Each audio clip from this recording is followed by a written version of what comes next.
एक बहुत ही प्रसिद्ध मूर्तिकार था। बहुत ही सुंदर मूर्ति बनाता था। वो चाहता था कि उसका बेटा भी उससे बढ़िया मूर्तिकार बने और यही हुआ जैसा कि उसने सोचा वो भी मूर्तिकार बन चुका था।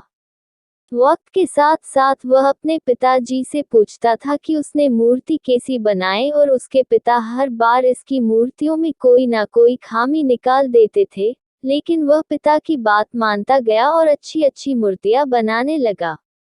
एक समय ऐसा आ गया कि अब पुत्र की मूर्तियां पिता की मूर्तियों से ज्यादा सुंदर और अच्छी है, लेकिन अब भी उसके पिता उसकी मूर्तियों में कमी निकाल ही देते थे।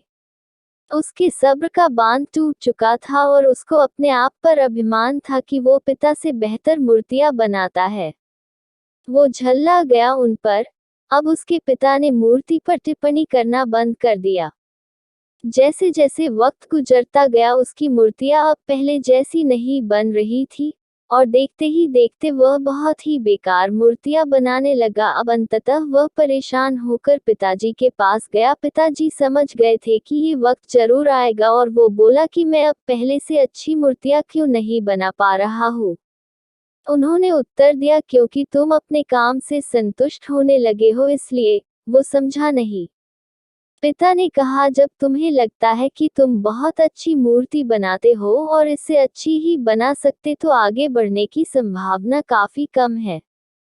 हमेशा वही इंसान सफलता को आगे ले जा पाता है जो यह सोचता है कि कैसे मैं और भी ज्यादा अच्छा कर सकता हूँ।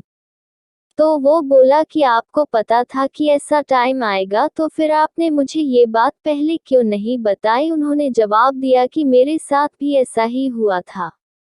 मैं भी नहीं समझा जब तुम्हारे दादाजी ने मुझे समझाने का प्रयास किया।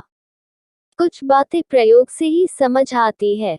यही जीवन की सच्चाई है। और फिर वो अपने पिता द्वारा दी हुई सीख अपनाते हुए अच्छी से अच्छी मूर्तियां बनाने लगा। मेरे प्यारे, इस कहानी से हमें वह सीख मिलती है, अहंकार, घमंड। मेरे प्यारे, हमें किसी भी चीज का कभी भी घमंड नहीं करना चाहिए। अगर किसी भी चीज को जानते हो, सीखे हो, और आप ये सोचते हो कि हमसे अच्छा और कोई नहीं जानता है, तब ये आपकी गलतफहमी है।